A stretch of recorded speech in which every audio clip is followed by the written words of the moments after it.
Bonjour à toutes et tous et bienvenue sur la chaîne de Gomme de Crayon. Aujourd'hui j'ai envie de vous parler livres. Déjà pour la simple et bonne raison que j'ai commandé 2 livres et que, et bien surprise, je les ai reçus presque 2 semaines en avance. Alors c'est des livres que j'ai commandés sur Amazon et c'est des livres qui sont d'occasion. Comme on a parlé beaucoup de Ron Ronson et de ses pinceaux Eck Broch, ceci n'étant pas des vrais, mais donc, comme vous le savez, j'en suis fort contente. Donc, comme on a parlé de ces pinceaux, j'ai un petit peu regardé ce qu'il avait fait sur YouTube, etc. Et puis, j'ai eu envie de regarder ses livres.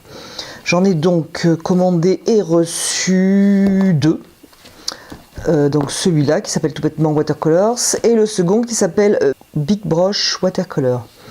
Alors, si je prononce mal, vous m'en excusez. Alors, le titre est en anglais parce que les livres sont en anglais. Donc celui que j'avais très envie d'avoir, c'est celui qui s'appelle Big Broch Watercolor, pour voir un petit peu comment il faisait ça avec ses gros pinceaux, etc. Alors on le voit très bien sur YouTube, mais je tiens quand même à situer la chose et le dossier du jour, c'est que moi je suis une fan de bouquins didactiques pour apprendre à peindre, à dessiner, à tout ce que vous voulez, même les sujets que je maîtrise, j'adore ces bouquins, donc j'en achète. Et puis voilà, et quand je peux les avoir d'occasion, eh bien j'en suis ravie. Alors en plus là, ce sont 2 occasions, je crois qu'ils étaient marqués d'occasion bon. Franchement, ils sont nickel. Alors celui-là est aussi nickel, ils sont vraiment en très bon état. La seule chose qu'on peut à la limite leur reprocher, c'est que la couleur, je pense, a peut-être un petit peu passé, mais je dirais surtout que on sent que le livre est ancien. La qualité peut-être des couleurs n'était pas la même à l'époque. De l'impression de ces livres, appareil photo, mise en page, je ne sais pas, mais je trouve quand même qu'il y a une petite différence, il y a un petit côté un petit peu vieillot, je trouve, dans l'impression des couleurs. Je ne sais pas, peut-être aussi ça vient des peintures de Ron Ronson, je ne sais pas. Celui-ci est de 1989, si je ne fais pas si je ne me trompe pas avec l'autre. Alors l'année pour moi c'est important parce que ça donne une idée quand même de ce qu'on pouvait faire à l'époque en matière d'édition. Je regarde toujours. Attendez, non c'est l'inverse. Ça doit être celui-là qui est de 89. Voilà, première édition, celui-ci 89 et celui-ci il a 2 ou 3 ans de plus. Donc on le voit, moi je trouve qu'on voit bien ici que la couverture, ça a un peu vieilli, tout est un peu jaune et ça à mon avis c'est simplement l'épreuve du temps, on ne peut pas y faire grand chose. Par contre dedans, on voit bien que les pages sont très blanches, imprimées sur du blanc, donc ça c'est parfait. Et du coup on se rend mieux compte de ses propres couleurs. Alors il est en anglais, c'est un petit peu fatigant pour moi mais j'arrive quand même à le lire avec un petit effort, on va dire. Je vais pas lire ça pendant des heures parce que bien sûr c'est pas ma langue maternelle et en plus je suis pas encore la meilleure, hein, loin de là. Qu'est-ce que je voulais vous dire donc sur ces 2 livres? J'ai dû les payer même pas 3 € avec le port, 6 € par pièce max, donc ça c'est une super affaire pour moi. Et qu'est-ce que je voulais vous dire? Alors, sur Ron Ronson, je vous conseille d'aller faire un tour sur YouTube ou autre, on voit très bien ce qu'il fait. Moi, j'avoue que je suis pas, c'est pas le genre de peinture vers lequel j'aurais envie d'aller. Je trouve que ça manque de... Alors, c'est peut-être des croquis ou des petites pochades, j'en sais rien. Ça manque pour moi de poésie, voilà. Le résultat de ces peintures manque pour moi de poésie. Voilà, ça par exemple, c'est pas le genre de truc que j'aime particulièrement. Alors, donc en conclusion, si je devais parler de lui, j'affectionne toujours son coup de pinceau. Ses arbres sont très beaux. Mais l'ambiance générale, pour moi, c'est une petite pochade. Je pense un truc qu'il a fait assez rapidement pour le reprendre après. Je pense, voilà par exemple, son port, c'est le port de Port-Clorc, je ne sais pas exactement. Donc on voit ici un premier croquis, on voit ici la photo de base et on voit ici le résultat. Point de vue, voilà, honnêtement ça ne m'émeut pas particulièrement. Donc moi qu'est-ce que j'en garde? Je trouve que les ciels sont magnifiques, ça je le garde. Le coup de pinceau, je trouve aussi que c'est magnifique, mais pour s'en rendre compte, je pense qu'il vaut mieux le regarder sur YouTube et après regarder ce qu'on obtient avec, du moins ce que lui il obtient. Là par exemple où il y a des clairs et dans les foncés, Moi j'ai vu d'autres aquarelles que vraiment j'ai eu un grand coup de cœur. Là c'est pas le cas, ça me laisse un peu plus de marbre. Bon, bref, voilà. Alors le second, bon c'est à peu près la même chose, hein, des petites scènes comme ça. Donc les ciels, je trouve qu'ils sont toujours très beaux. Qu'est-ce que c'est ici? C'est, je sais pas, on voit la mer, je sais pas du tout où c'est. Donc toujours les ciels, voilà, moi ces ocres un peu plombants, j'avoue que voilà. Bon, bref, très beau ciel, mais bon quand je regarde, bon voilà, moi ça m'aime pas particulièrement. Dites-moi ce que vous en pensez.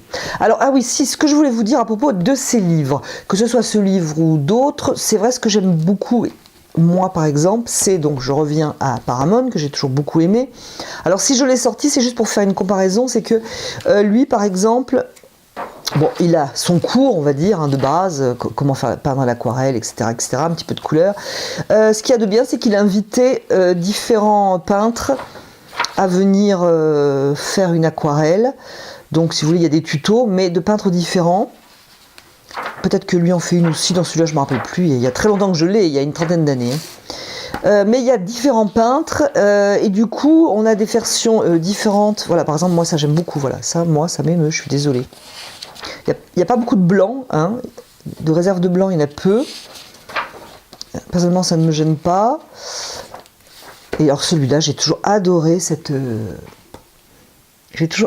aquarelle qui est de je ne sais plus. Oui c'est ça. Guillermo Freschi. Donc voilà, l'intérêt c'est que plusieurs peintres viennent un petit peu montrer ce qu'ils font et ça donne des choses très différentes. C'est un petit peu ce que j'aime chez Paramount, donc dans tous ces bouquins. J'ai d'ailleurs un autre qui s'appelle Le Grand Livre de l'Aquarelle. Alors je suis désolée parce que je vous vante les mérites de Paramount. Il y a très peu de livres, je crois, qui sont encore disponibles à la vente. Il y a des occasions dont les prix flambent et franchement sont vers des plafonds qui ne riment à rien. Voilà, par exemple, c'est dans le livre de Paramount et je ne sais plus qui l'a peint selon Seferino Olivet. Alors là, par exemple, vous voyez, c'est pareil, c'est le genre de peinture qui me fait moins rêver, donc c'est comme ça. C'est un petit penchant un petit peu presque à l'huile, je trouve, un petit peu... Alors à l'huile, ça ne me gênerait pas. Mais enfin bref, il y a quelque chose voilà, qui me meut moins, on va dire. Et donc lui, revoilà Freschi, en fait, et il nous fait un port en activité, avec un petit côté rétro, mais bon, cette aquarelle n'est pas d'aujourd'hui. Et là, c'est pareil, j'aime beaucoup la lumière, j'aime beaucoup le flou des bateaux. Enfin, voilà, ça, j'aime. Typiquement, c'est ce que j'aime, entre autres, hein, parce qu'il y a bien sûr d'autres aquarellistes que j'aime beaucoup. Et donc, l'intérêt de ce livre, c'est qu'il y a plusieurs mains qui passent dedans. Voilà. Et donc, oui, donc, je vous disais que j'aimais bien acheter des livres, et j'en achète de temps en temps d'occasion. J'ai aussi... Et des neufs, bien sûr, il n'y a pas de raison. J'ai aussi acheté, il y a quelques temps, il y a bien 6 mois, un livre de Trevor Vogt. Comment prononce-t-on son nom? Je ne sais pas. Parce que j'aimais beaucoup les fleurs qu'il fait sur YouTube. Je trouve ça plein de poésie en général. Je trouve que les fleurs qu'il a proposées dans son livre n'ont pas cette poésie, mais c'est peut-être pas le but du livre. Le but étant peut-être d'apprendre, on va dire, à faire des fleurs à l'aquarelle. Et donc les exemples sont un petit peu plus, je dirais, terre à terre et non pas la poésie que je retrouve lorsque je le regarde sur YouTube. Je ne sais pas ce que vous en pensez, je ne sais pas si vous le connaissez.